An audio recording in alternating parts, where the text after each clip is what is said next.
So we can say that face-to-face is another way of saying a personal encounter with God.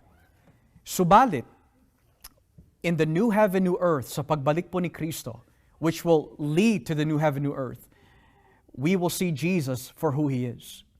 Face-to-face po talaga. As of now, hindi natin makikita face-to-face literally kasi we're dead. We're gonna die. Hindi pa natin nakakamtam yung glorified body. So in the case of Moses, he saw God face-to-face to a certain extent. In the Bible, madalas nagpapakita po ang Diyos pero not in full glory. Kasi nga po mamamatay ho sila. So we could say nagpapakita po ang Diyos sa iba-ibang klaseng paraan. Yan po ay tinatawag theophany. Nagmamanifest po siya sa iba't ibang paraan. Tulad po nito, kay Moises, nagpakita po siya bilang isang anghel in a fiery bush. And then kay Abraham, nagpakita po siya bilang tao na may kasamang mga anghel na nagmukhang tao din.